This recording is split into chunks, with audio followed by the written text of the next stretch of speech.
রোজার সওয়াব আমার হাত দিয়ে আমি দেব, সুবহানাল্লাহ।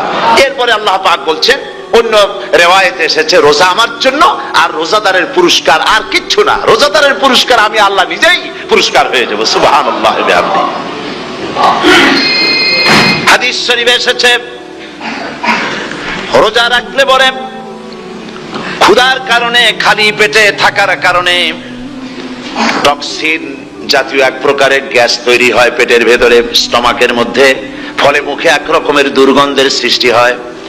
নবীজি বলেছেন রোজাদারের মুখের থেকে যে গন্ধ বের হয়, আল্লাহ পাকের কাছে রোজাদারের মুখের গন্ধ মিস্ক আম্বারের চাইতে বেশি পবিত্র।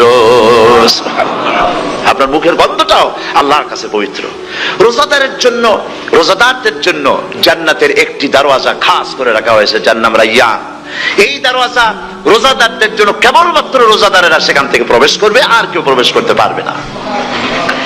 এই রোজাদারদের সম্পর্কে আল্লাহ পাক বলেছেন, হাদিস শরীফে এসেছে, বুখারী শরীফের হাদিস, রাসূল করিম সাল্লাল্লাহু আলাইহি ওয়াসাল্লাম বলেছেন, লিসাইমে ফারহাতান, ফারহাতুন ইনদা ফিতরিহি ওয়া ফারহাতুন ইনদা লিকাই রাব্বিহি। রোজাদারের জন্য দুইটা খুশি। কয়টা খুশি বলুন তো? কে বলছেন? আল্লাহ রাসূল বলছেন রোজাদারের জন্য দুইটা খুশি।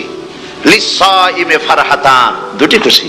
ফারহাতুন ইনদা ফিতরিহি, একটা খুশি হচ্ছে ইফতারের সময়।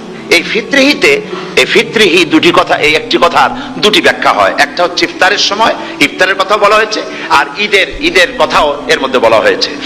ইফতারের সময় হলো একটা খুশি, আর একটা খুশি হচ্ছে ইনদা লিকাই রাব্বিহি, যখন রোজাদারের সঙ্গে আল্লাহ পাক দেখা করবেন তখন হবে আরেকটা খুশি।